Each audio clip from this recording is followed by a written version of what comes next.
Prince William, as we said, is taking on social media giants over racism and hate speech. Yes, he's promised to use his position to broker a deal with the online platforms.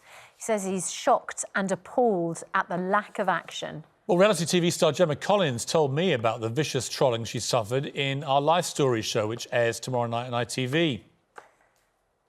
Gemma's been called fat, attention-seeking, a waste of oxygen, and had people wishing her dead. Well, another celebrity who has been campaigning for a change in the law is Katie Price, whose disabled son Harvey has been the subject of horrific abuse online. For example, one troll said this. I can't even bring myself to say it. No, don't say it. It's so disgusting and it's so inhuman and it's getting completely out of hand with so many people being targeted. Well, Katie joins us now alongside her mum, Amy. Well, welcome to both of you. Yeah. Katie, I'll come to you in a moment. I'll talk to your mum first. Amy, how are you doing? You've got this terminal lung condition. How are you doing with your health? Very up and down, really, to be honest with you. Obviously, it's terminal. And I should imagine I'm in the last couple of years now.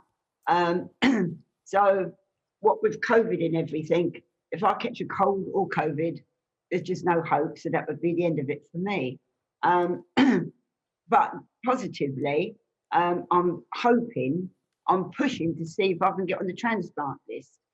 Because there is no cure, there's nothing else they can do for me, really. It's just like palliative care, keeping me comfortable. But with the transplant, my age is against me because the results are not that good as you get older. And like you could die in the operating theatre. You could have rejection. You might not come out of hospital. And I think but if you can go through all that, then you may have a better quality. Well, you would have a better quality of life, and maybe live another 2-3 years.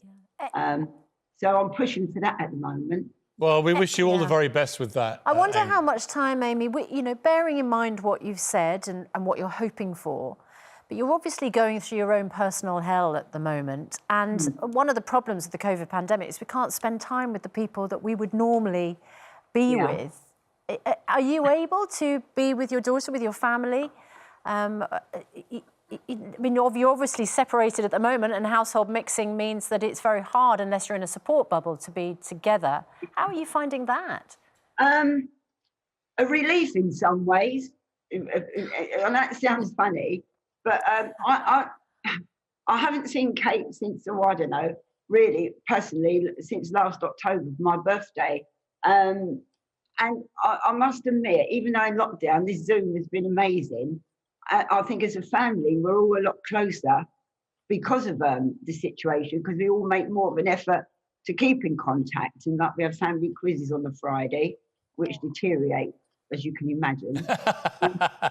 I can't even imagine what you lot are like. It must make my family Zoom meetings look like a tea party. Let's bring in Katie. Katie, you've had a terrible year. Your mum's been really ill. You've not been able to see her properly. You've had a lot of issues with Harvey. He's had to go to hospital, and thankfully things seem to have calmed down with him, which is great. You've had this terrible injury with your legs where you fell 25 feet off a wall and it's left you in a terrible state. Registered. How are you? I'm loving life as much as I can. Do you know, it just puts life in perspective that I just say to her, it doesn't matter how bad it is, you just got to get on with it. Like my mum, the only thing I hate is seeing my mum in that oxygen thing, which you was on it 15 minutes ago, but you hate wearing it, don't you? So I'm surprised you're able to talk, without it. Like my mum, look how brave she is. And that's where I get it's the same, I follow mum. She's so brave and strong and she plays it down. You play it down, mum. You're very... Well, you're both tough. You're both very tough cookies. But this fall you had, Katie, you fell onto concrete over 25 feet. How bad was the damage to your feet? Well, this is the thing. It was in the dark. There was no lighting, no signposts. We were all mucking about. And literally, it was a small wall.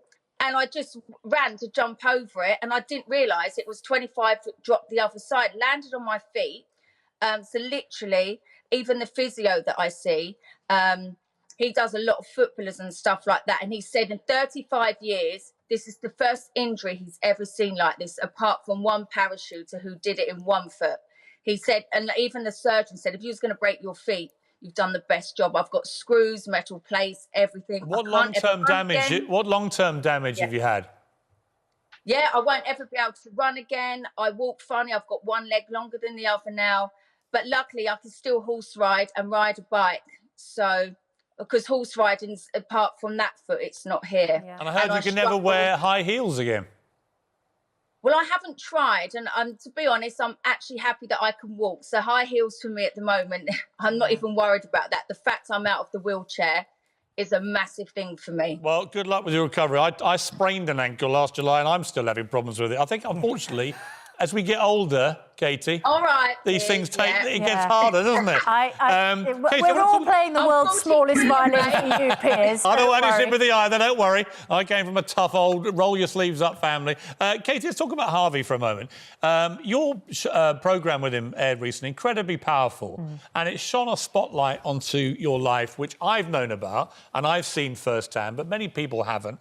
And when you saw it for real, what you've done for that boy, it's amazing. And you've been a fantastic mum to him. But I want to talk specifically about the issue of social media trolling and the effect that it can have, because Harvey's been exposed to it, which I always find utterly disgusting. Yep. You've had it, obviously, horrendously as well. I interviewed Gemma Collins, another reality TV star, for Life Stories, goes out tomorrow night. And she talked about the effect on her and got very emotional. I want to play a clip. We found some of these messages. Please leave Towie and die. You hurt my eyes when you come on TV. Please just die, you waste of oxygen. You're just a fat, attention-seeking bee, and so on. I mean, utterly vile. Yeah, it is. And I would normally say, well, they'd never say it to your face, but some people did say this to your face. They would shout it in the street at you. Yeah, it was so embarrassing once. I was taking my mum for lunch, a van pulled up, and they started abusing me. It wasn't for me. I felt so hurt that that happened in front of my mum. What were they saying? You fat you know, fat cow. Really? Look at your stuff in your face. Again, I'm used to it, but I didn't want my mum to hear it. Was she upset by it? Very upset, yeah. And you must have had that, Katie, just yourself and your mum, you must have had that kind of thing. But when it targets your boy, who's had to put up with so much, what impact has that had on you and on him? Well, like I say, with Harvey, racism is a massive trolling thing at the moment, and disability, and Harvey gets double bubble of it. He gets the racism and he gets the disability. And luckily for Harvey, he doesn't know. And all I say is, if anyone out there who was trolling, who saw Harvey's programme, would feel absolute rubbish about themselves, because it shows how vulnerable and innocent he is, and he couldn't defend himself. And, you know, me and my mum started this law thing 3 years ago now, and it's got a lot more worse. I mean, the things like you say about Harvey, I can't even show some of it on telly. It's honestly, it makes me so angry. I wouldn't read out what they say about Harvey. It's interesting, when Gemma was talking about it, Katie, she said it's not just online, it's also to her face. Because we often say people hide behind anonymity and they would never say this to your face in the street.